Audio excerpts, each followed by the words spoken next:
got asked to cover the results of the Tennessee 7 special congressional election last night and Aftyn Behn's loss. And you know what? I'm in a real bad mood because I had to rip out all of the neck of my sweater and I'm having to redo it. So I thought this is a good time to talk about these results because they're going to make me feel better. People are really upset that Aftyn lost and that Van Epps, the MAGA Republican, won in this Tennessee 7 congressional election that was held yesterday. I know that the polling was really close. The latest polling right before the election showed Aftyn only 2 points behind the Republican candidate. And people were like, it's going to happen. It's going to happen for us. We're going to flip this district. And I understand the need to be hopeful, right? We always have to be optimistic. We have to try.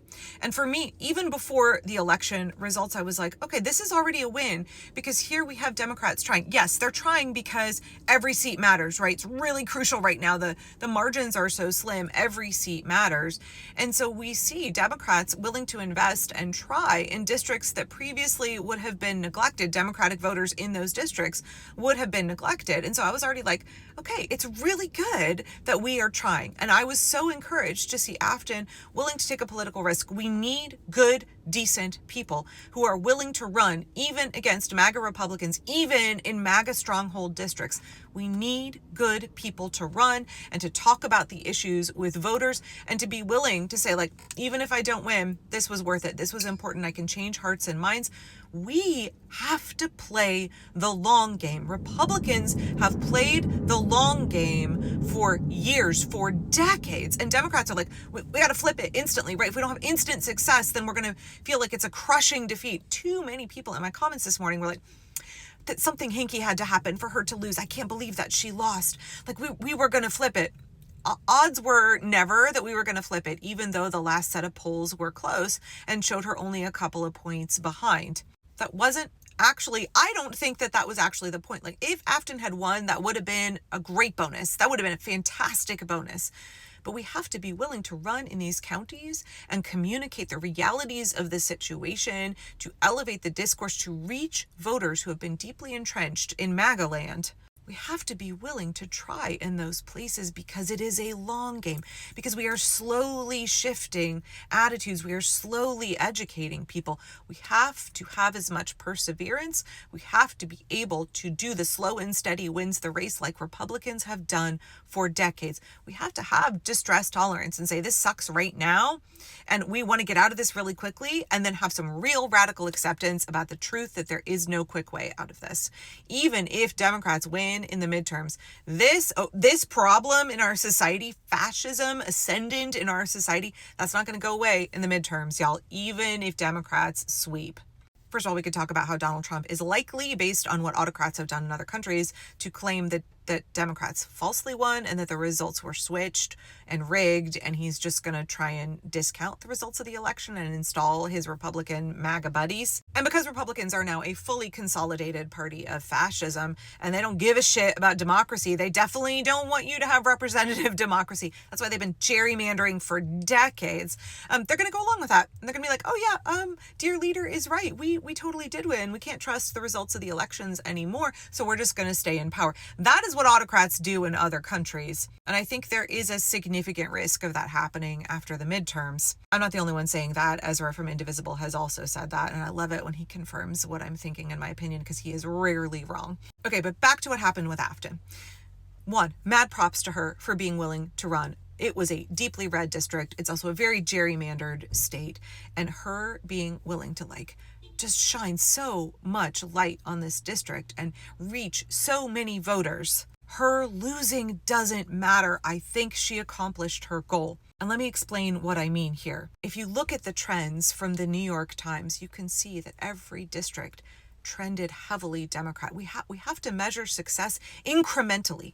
Every move toward our goal has to be counted as a victory, whether or not we ultimately win the race. Looking at the trends in these districts, you can see every single one trended blue. You can see hearts and minds and opinions have been changed. Are these people coming back to reality?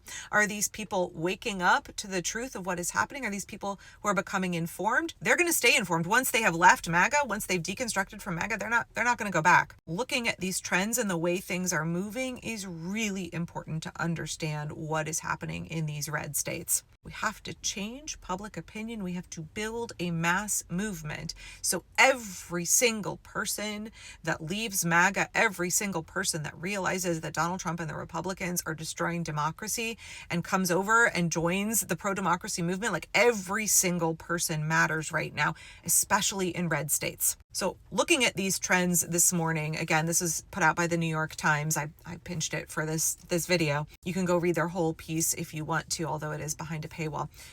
Looking at these trends, I feel really encouraged. I think that this was a victory. And I also think it's a good reminder for all of us that success is incremental. We are in this for the long game. We have to figure out how to sit with our distress of the fact that we're living in fascism right now, and at the same time hope and plan and strategize and work for that better future. We have to have that tension of living in this awful time and not being subsumed by it, not succumbing to it, and at the same time organizing and pushing ourselves toward that future that we need to build. If we demand immediate gratification, if we want the TikTok version of electoral politics in the United States, we're not going to get it. There's no dopamine hit here, except I think that's not true. I got a pretty good hit of dopamine. I felt really good looking at this data. It tells me that messaging is working. And if MAGA wants to treat this like a victory, nope, it's not for them. Even though Aftyn lost, democracy is winning. No, votes were not switched so that Van Epps would win. No, this is not actually a loss for democracy. This is a loss for the Democratic candidate. If you see this as a binary, if you see this as black and white, win or lose based on the election result. But overall, investing in this race heightened the discourse on a national level. It changed hearts and minds and opinions in Tennessee.